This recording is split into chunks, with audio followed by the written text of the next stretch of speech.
안녕하세요. 건강한 마음과 행복한 인생을 추구하는 디지털 매체 마음건강기일의 함영준입니다. 오늘은 그 마음의 상처 스스로 치유하기 6번째 열등감, 컴플렉스에 관해서 한번 다뤄보도록 하겠습니다. 말씀은 역시 울산대학 서울아산병원 정신건강의학과 김창훈 교수님 함께 하겠습니다. 안녕하세요. 네, 안녕하세요. 예, 반갑습니다. 뭐 열등감 없는 사람 없죠? 네, 예, 그렇죠. 다 그런데 자 열등감이 왜 문제가 되냐는 원론적인 질문부터 드리겠습니다. 뭐 열등감 자체는 뭐 병적인 건 아니고요. 그렇죠. 이제 그게 지나치게 과민한 반응을 불러일으킬 때 그걸 이제 열등감 콤플렉스라고 그러죠. 네. 이제 그게 문제인 거죠, 그때가. 콤플렉스라는 건 이제 건드리면은 아픈 부분이죠. 네. 아프고 발끈하게 되는. 이게 이제 문제가 되는 건 이 컴플렉스가 열등감 컴플렉스가 있다는 걸 모를 때, 휘둘릴 때, 이럴 때가 이제 문제가 되는 거고 이게 결국은 그 사람의 어떤 장점을 가리고 그 사람이 이제 발전하는데 걸림돌이 되는 거죠. 발목을 잡는 경우가 있기 때문에 컴플렉스가 문제가 되는 거죠. 그러니까 사실 열등감이 자기 열등감이 이렇다는 거 분명히 알고 있으면은 그게 어떻게 보면 잘 극복도 영향을 되고 덜 할 수 받을 수 있는 있죠. 게 있는데 열등감을 모르고 있기 때문에 생기는 그렇죠. 문제죠. 예. 예. 이거 어떻게 알 수 있을까요, 우리가? 그러니까 대부분의 어떤 신경증적인 경향, 약간 예민한 경우죠. 이런 경우에 그 이면에는 열등감이 도사리고 있는 경우가 많겠고요. 네. 보통 이제 뭐 오만하고 남을 무시하는 태도, 뭐 똑똑한 척, 잘난 척, 뭐 강한 척, 초연한 척, 그게 있는 도리어 척, 열등감이 많은 거죠. 뭐 시기 질투 이런 것들이 되게 이제 열등감하고 관계가 되고 또 되게 이제 그 열등감과 관련된 행동은 좀 어딘가 좀 역시 그 신경증적인 행동처럼 부족하고 아주 부자연스럽고 또는 지나치고 뭐 이렇게 보일 수가 있겠죠. 그래서 이제 뭐 오만한 척하고 막 이러는 건 도리어 상당히 자기 자존감이 약하거나 네. 막 힘 있는 척하는 거는 네. 실은 불안하고 그러기 때문에 생기는 거라고 볼 수 예, 있습니까? 그렇죠. 예, 아, 우선 그런 마음만 가져도 상대방을 대하기가 편해질 수 있겠어요. 그렇겠죠. 아, 저 친구가 좀 오만한 게 우리 그냥 생각하면 아, 밥맛없다 이러겠는데 저 친구가 좀 열등감이 많구나.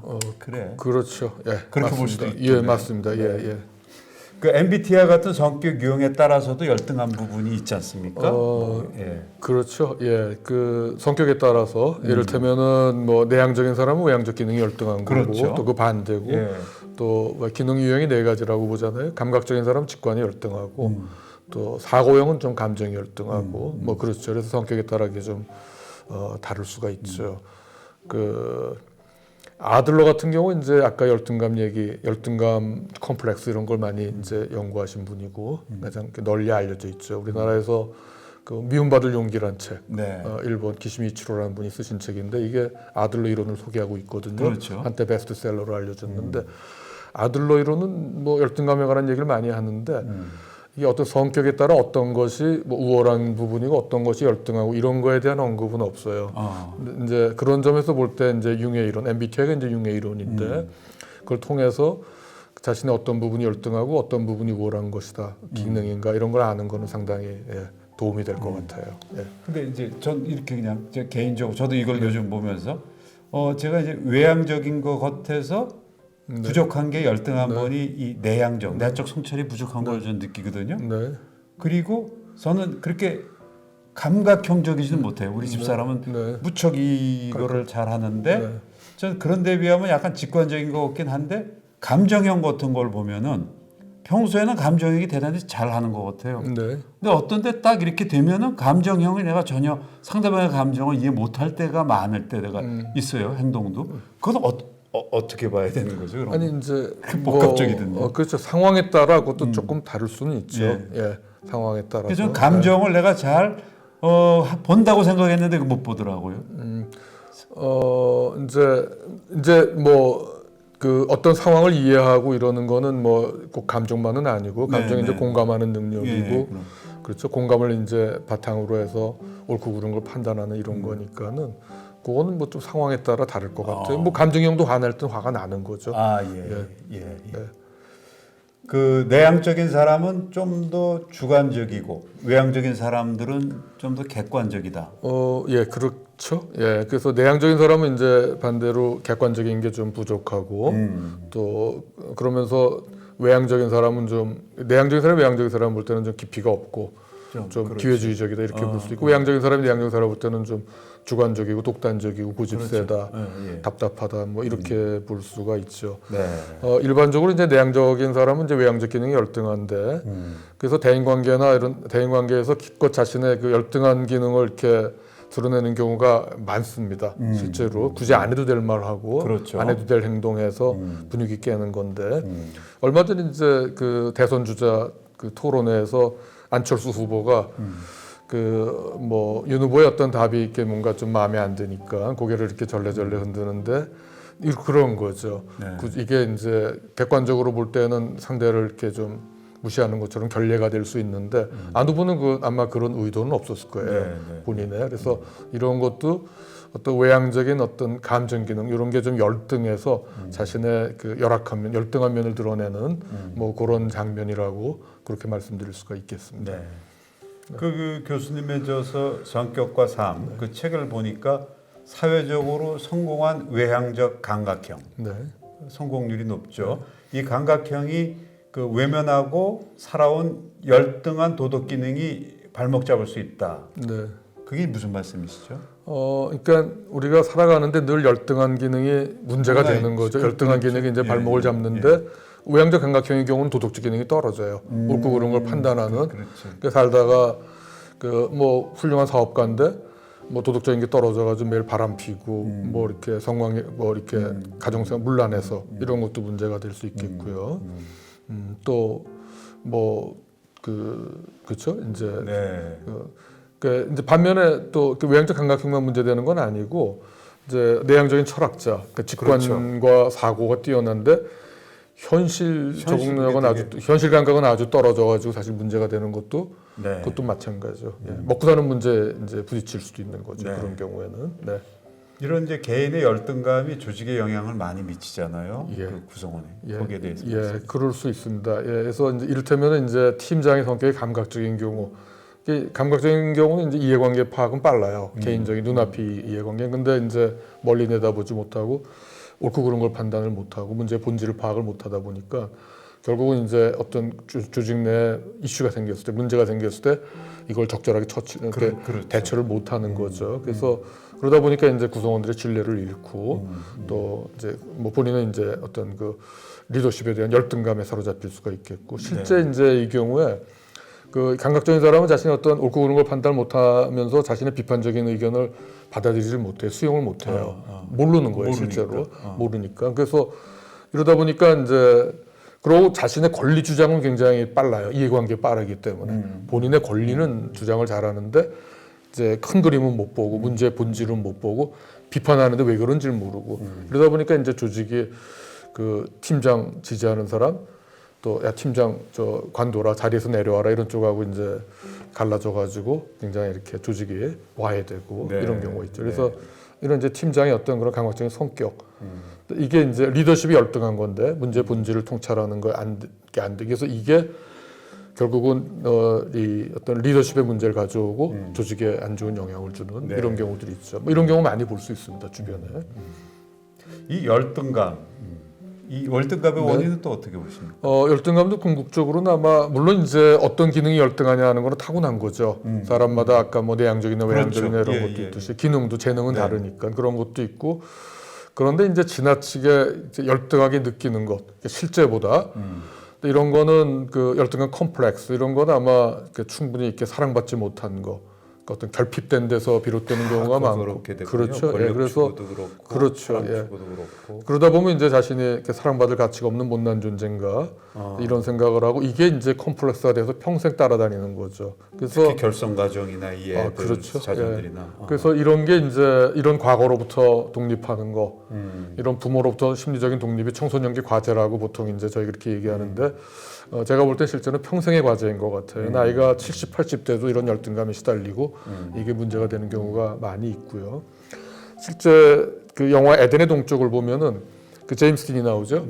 그 엘리아 카잔 감독의 이제 에덴의 동쪽, 거기 보면은 그 쌍둥이 형제인데 형제간에 이제 갈등을 이렇게 느끼고 제임스 딘이 이제 형에 대해서 굉장히 열등감에 사로잡혀 있죠. 네, 네, 네. 그래서 그게 이제 스토리 그 전체에 걸쳐서 쭉 나오는데 그 아버지한테 이제 인정받지 못하고 사랑받지 못한 게 이게 아마 그 열등감의 원인이 된 경우죠. 또 하나는 지나치게 이제 자신이 우월한 존재가 돼야 된다고 생각할 때에도 상대적으로 열등감을 갖기가 쉽죠. 그래서 우월감과 열등감은 어찌 보면 동전의 앞뒷면이다 이렇게 얘기할 수가 있겠습니다.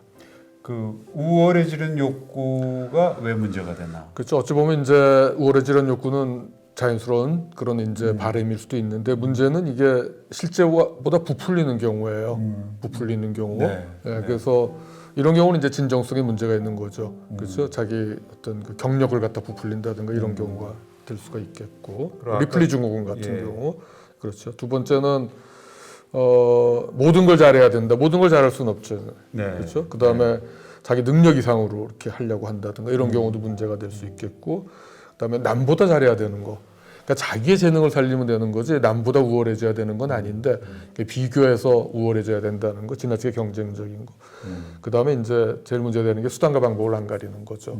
그래서 남을 딛고 일어나거나 이렇게 딛고 올라서거나 또는 이용하거나 자기 우월해지기 위해서 이런 경우는 이제 결국은 다른 사람의 권리를 이제 침해하게 되고 피해를 주는 거죠.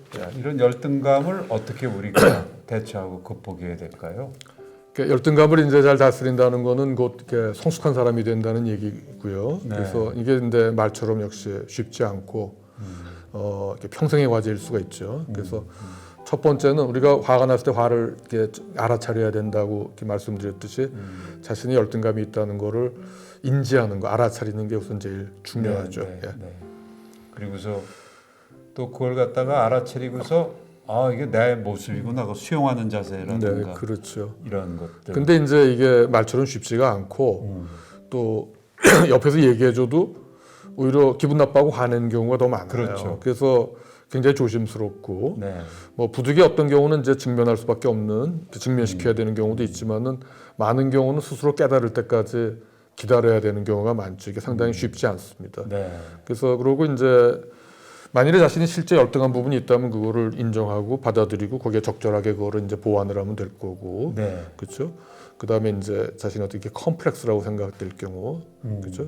이제 이게 문제인데 이 경우는 이제 아까 자신이 정말 이렇게 가치 없는 존재인가 보잘것없는 존재인가 이런 게 문제라 그랬잖아요. 그래서 여기서 이제 이걸 해결하기 위해서는 존재 자체의 고유한 가치를 이렇게 받아들이는 게 제일 중요한 거죠. 그러니까 이게 무슨 얘기냐면은 어떤 존재의 가치라는 게 이게 도구적 가치가 아니에요. 어떤 수단으로서의 가치, 내가 어디에 누군가의 뭐 어떤 사회에 도움이 되고 어떤 쓸모 있는 존재가 되는 게 아니라 그 사람 그 자체로서 고유한 어떤 역할이 있고 그 소중한 사람이다라는 걸 인정하는 거죠. 그러니까 자기 자신에 대해서. 물론 다른 사람에 대해서도 뭐 그런 게 필요하고. 그래서 단지 자신이 어떤 쉽게 얘기하면은 사회적 지위, 가진 거 돈이 없고 지위가 별게 없고 지능이 그렇게 높지 않고 하더라도 그런 자기 자신의 어떤 그 고유한 존재 가치를 인정하는 거죠. 누군가를 통해서 확인받는 것도 아니고.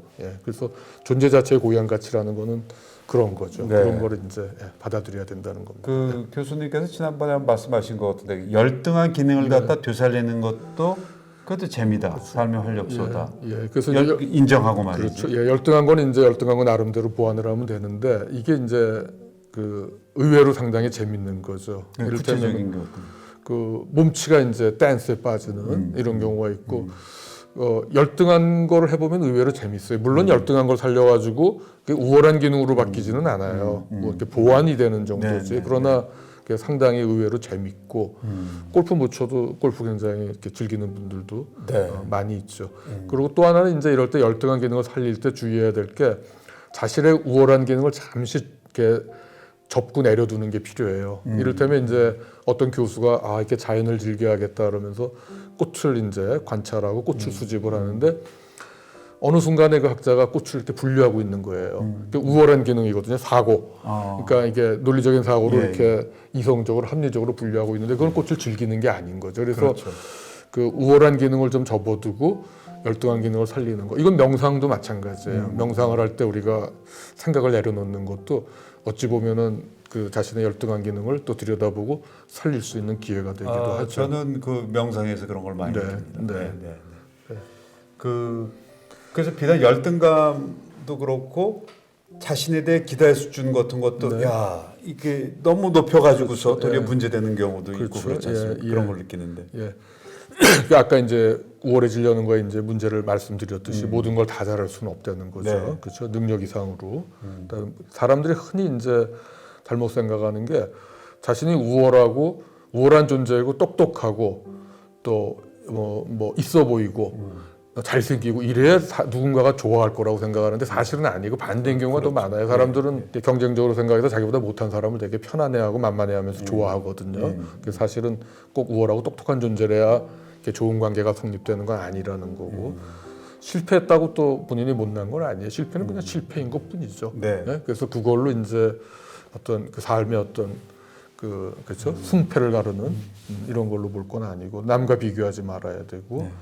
또 열등한 부분은 이렇게 도움을 받으면 되는데 이게 말처럼 쉽지가 않아요. 네. 열등한 거기 때문에 감추고 싶고 그렇죠. 그래서 이거를 이렇게 오픈해서 도움을 받는 거 이제 그런 지혜가 필요하다고 네. 예, 그렇게 말씀드릴 수 네. 있겠습니다. 오늘 참 이제 말씀 감사합니다.